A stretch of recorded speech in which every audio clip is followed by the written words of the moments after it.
В конце первого сезона директор Академии магии Барнабус приглашал Сейчи в Академию магии, и так Сейчи прибывает в Академию со своим гаремом.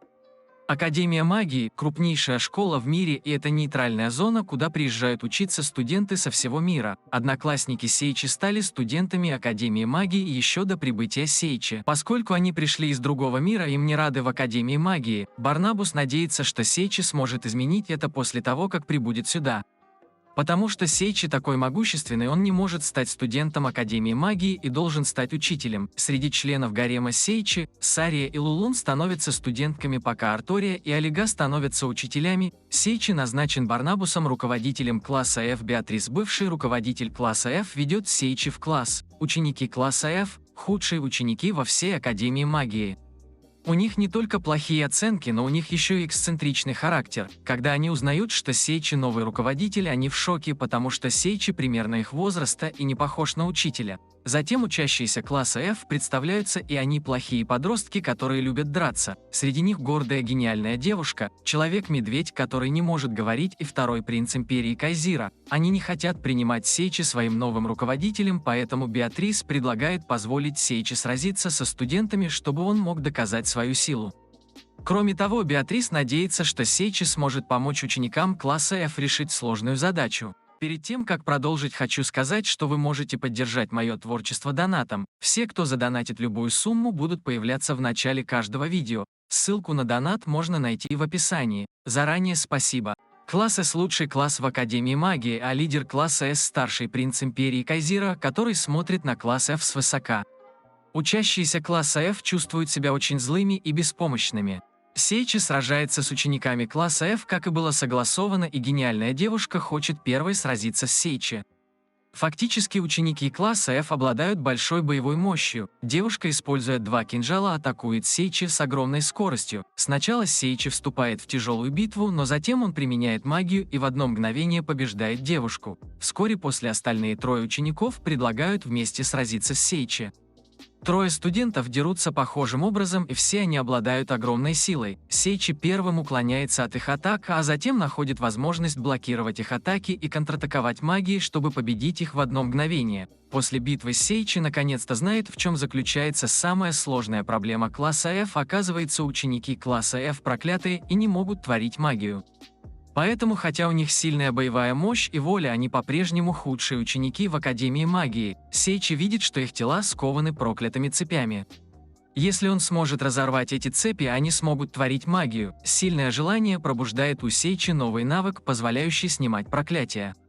Скоро он разрывает цепи на учениках, которые затем внезапно ощущают много маны в своих телах. Гениальная девушка тут же пытается применить магию огня, и она мгновенно вызывает пламя. Мужчина-медведь также успешно применяет магию земли. Второй принц империи Кайзира хорош в магии воды, и он вызывает небольшой водопад. Как и гениальная девушка Джоске, хорош в магии огня. Ну а вообще, где его стенд? Ученики класса F очень счастливы, потому что они впервые успешно применили магию. Впредь класс F больше не будет худшим классом и станет самым сильным классом. После этого ученики класса F начинают уважать Сейчи. В обед студентка находит Сейчи с помощью запаха. Имя девушки Карен. До того, как Сейчи съел плод эволюции, Карен влюбилась в него. Когда Карен была молодой, над ней издевались другие дети. Только добрый и храбрый Сейчи остановил детей. Хотя Сейчи в то время был толстым, Карен все равно влюбилась в него, но над добрым Сейчи позже издевались другие из-за ожирения. Никто из членов гарема Сейчи не знает о его прошлом. Итак, Сейчи возвращается в свой первоначальный вид. Он не хочет скрывать, как он выглядел раньше, но члены его гарема все еще любят его, увидев это, потому что им нравится в Сейчи его душа, а не его внешность. Это очень трогает Сейчи.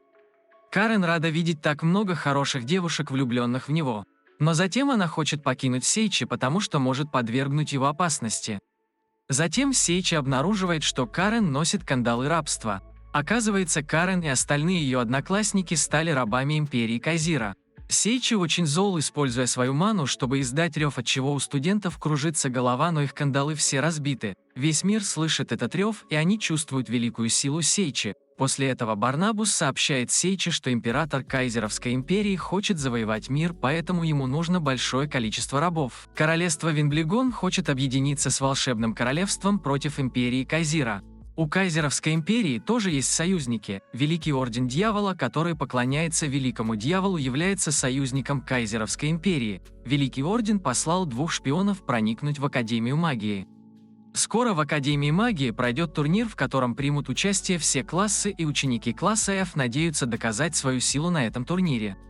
Особенно хочет победить класс S, потому что старший принц Кайзеровской империи такой высокомерный. Итак, Сейчи проводит специальную подготовку.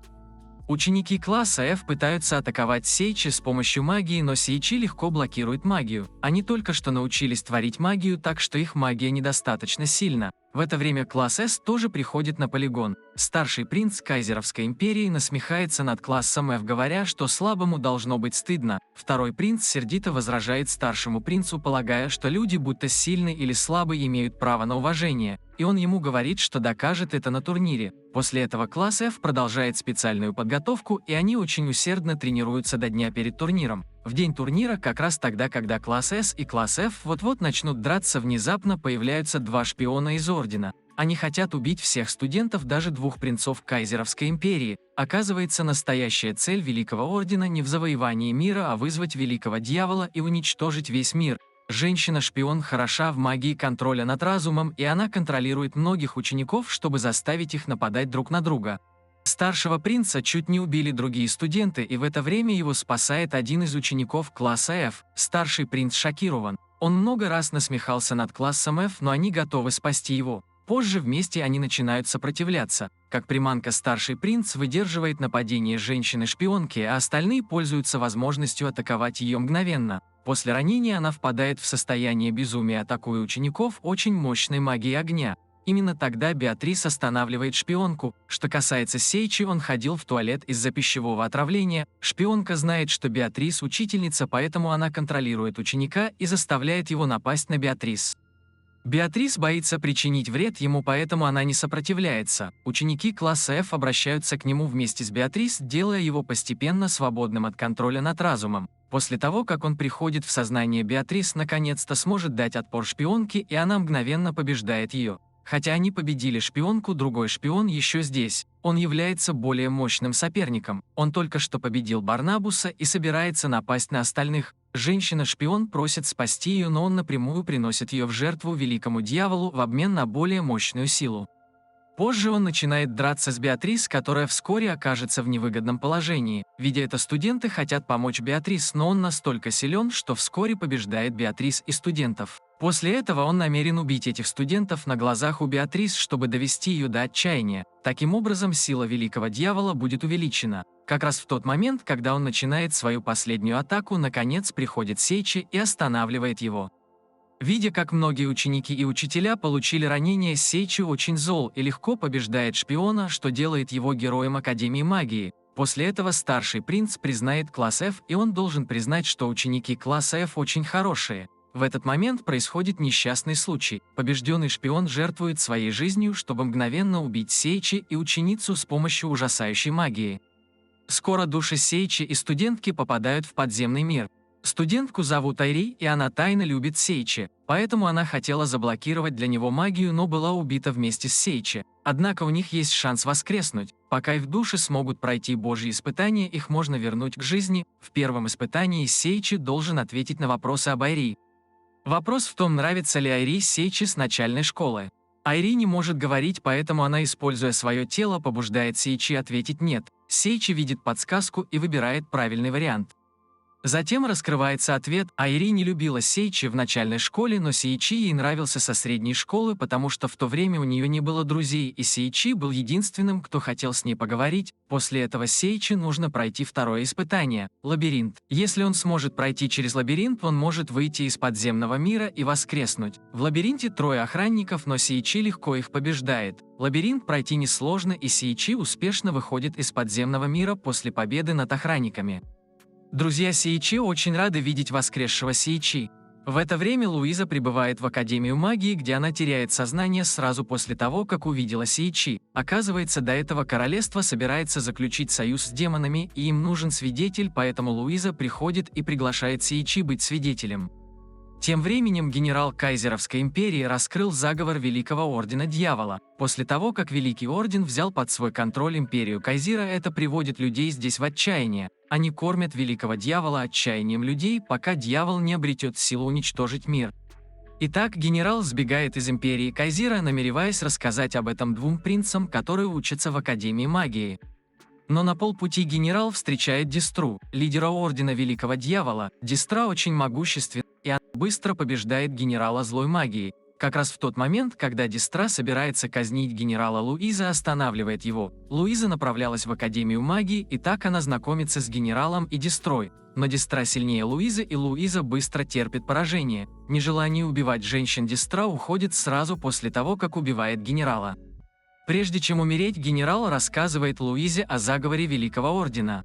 Луиза ранена и сразу же теряет сознание после прибытия в Академию магии. Когда она просыпается, она немедленно отправляется в королевство Сейчи. Они должны гарантировать, что королевство и демоны смогут успешно сформировать союз, чтобы каждый мог объединиться против Великого Ордена. Тем временем Великий Орден снова отправляет шпиона проникнуть в Академию магии. На этот раз шпиона зовут Гемпель, и он может превратиться в кого угодно. Гемпель похищает Айри и маскируется под Айри, чтобы поступить в Академию магии. Позже Гемпель использует личность Айри, чтобы нападать на товарищей Сейчи. Он может не только копировать внешний вид, но и силу. Гемпель копирует силу Сарии и вскоре побеждает учеников Сейчи. Когда Гемпель пытается атаковать Лулун, Лулун блокирует его атаку. Лулун думает, что Гемпель — это Айри, и мгновенно прощает его, потому что думает, что Айри — ее хороший друг. Гемпель впервые видит такую простую девушку, он вырос в плохой семье и никогда не имел друзей. Когда Гемпель слышит, как Лулун называет его другом, он больше не хочет ее убивать. Затем Гемпель превращается в Лулун и пытается атаковать Алигу. Идет дождь, и Алига хочет подержать зонтик для Лулун, что снова шокирует Гемпеля, так что он тоже отказывается от нападения на Алигу. Затем Гемпель превращается в Сейчи, и на этот раз он хочет напасть на Арторию. Гемпель признался Артории и пытается подкрасться к ней, обнимая ее. Однако Артория из застенчивости бьет Гемпеля, что блокирует скрытую атаку Гемпеля. Затем она с радостью принимает признание Гемпеля. Гемпель внезапно становится любопытным, поэтому он перестает нападать на товарищей Сейчи. Он пользуется внешностью Сейчи и проводит с ними некоторое время. В течение этого времени Гемпель обнаруживает, что товарищи Сейчи – хорошие люди, и он больше не хочет их убивать. В то же время Карен также обнаруживает, что Гемпель замаскирован под Сейчи, потому что она может сказать, что это не настоящий Сейчи. Но товарищи Сейчи не мстят Гемпелю, узнав его личность, потому что они верят, что он не совсем плохой человек. Гемпель стыдится этого, и после того, как он покидает Академию магии, он просит Дестру покинуть Орден Великого Дьявола. Услышав это, Дестра напрямую убивает Гемпеля. С помощью Сейчи королевство и демоны успешно заключают союз. Гильдия Искателей Приключений Королевства начинает набор Искателей Приключений для подготовки к войне с Великим Орденом. Итак, Великий Орден посылает еще одного шпиона по имени Виктор в гильдию Искателей Приключений. Ночью на Искателя Приключений нападают. Члены гильдии Искателей Приключений собираются выяснить, кто на него напал. Кто-то догадывается, что на Искателя Приключений напал Великий Орден, но Виктор не согласен с этой точкой зрения. Он начинает расследование места нападения вместе с лидером гильдии Искателей Приключений, но они не находят никаких улик на месте происшествия. Позже они начинают допрашивать остальных членов гильдии Искателей Приключений, но у каждого из них есть алиби. И только когда атакованный Искатель Приключений просыпается, они узнают правду. Оказывается, Искатель Приключений случайно упал, и на него не напали. В этот момент Искатель Приключений начинает сомневаться в личности Виктора, потому что Виктор с самого начала знал, что нападавший – это не Великий Орден. Во время расследования Виктор обнаружил ее. Виктор хочет убить ее, но его остановил лидер гильдии. Оказывается, лидер гильдии тоже сомневается в истинной личности Виктора. Лидер и Виктор начинают дуэль. Они оба сильные люди, и они воюют одинаково. А именно в рукопашном бою Виктору не очень нравится шпионская работа, и он предпочитает яростно драться. Эта битва его очень волнует. Они сражаются до тех пор, пока у них не кончится сила, и бой заканчивается в ничью. Но для Великого Ордена миссия Виктора провалена, поэтому они убивают Виктора в наказание. После возвращения Сейчи в Академию магии директор рассказывает секрет. Оказывается, Дестра, лидер Ордена, также съел плод эволюции, и плод эволюции был создан Великим Дьяволом. Люди, съевшие плод эволюции, скорее всего, окажутся под контролем Великого Дьявола. Кроме того, Дистра также был студентом Академии магии. Давным-давно на войне Дистра потерял всех своих близких и усыновила учительница магической академии. Став приемной матерью Дистры, учительница не только научила множеству разных видов магии, но и заставила почувствовать величие любви. Дистра очень благодарен этой учительнице. Но на войне учительница умерла, когда пыталась спасти Дистру. Дистра был в отчаянии, и эмоциями воспользовался великий дьявол, из-за чего Дистра стал его рабыней. В один день Дистра следует приказу великого дьявола и приходит атаковать Академию магии. Он пытается убить человека, которого Сейчи любит больше всего, потому что это может привести Сейчи в отчаяние, и в конечном итоге он может стать рабом дьявола. Дистра телепортирует Сейчи и Сарию в пространство великого дьявола. Чтобы защитить Сарию, Сейчи сражается с Дистрой. Это первый раз, когда Сейчи сталкивается с врагом более могущественным, чем он, и Дистра быстро побеждает Сейчи. Как раз в тот момент, когда Дистра собирается убить Сейчи, Сария превращается в гориллу, намереваясь остановить Дистру. Однако Дистра намного сильнее Сарии и побеждает ее, убивая ее мгновенно. Сейчи в отчаянии, что приводит к развитию плода эволюции в теле Сейчи. Сейчи вспоминает старые добрые времена и сразу чувствует себя еще более грустно и безнадежно. В это время Дистра убеждает Сейчи присоединиться к Ордену Великого Дьявола и уничтожить мир вместе с Великим Дьяволом, чтобы он больше не чувствовал отчаяния. Но Сейчи отвергает Дистру. Хоть он и в отчаянии, он не причинит вреда другим. Хотя Сейчи скорбит из-за смерти Сарии, у него есть другие люди, которых он хочет защитить, так что он точно не сделает такой же выбор, как Дистра. После того, как потерял человека, которого любил больше всего, Дистра выбрал ненависть, а Сейчи выбрал любовь. Выбор Сейчи приводит к тому, что плод эволюции развивается в другом направлении. Плод Сейчи обрел силу любви, что гораздо сильнее ненависти Дистры. Сила любви воскресила всех, кто погиб из-за Дистры, в том числе Гемпеля, Виктора и так далее. Дистра хочет помешать Сейчи воскресить Сарию, но Сейчи уже обладает большей силой. В конце концов, Сейчи побеждает Дистру, и с силой любви он восстанавливает первоначальную личность Дистры. Но Дистра из чувства вины и сожаления решает покончить с собой. После смерти Дистры Сейчи возвращает Сарию к жизни. Вскоре после этого они вместе возвращаются в Академию магии, где Сейчи и его гарем будут жить счастливой жизнью. Нам также показывают повседневную жизнь разных людей. Но в самом конце мы видим неизвестную личность. Кто это, мы скорее всего узнаем в следующем сезоне. На этом заканчивается второй сезон «Плода эволюции». Надеюсь, вам понравилось данное видео. Если да, то подпишитесь и поставьте лайк, чтобы поддержать мой канал.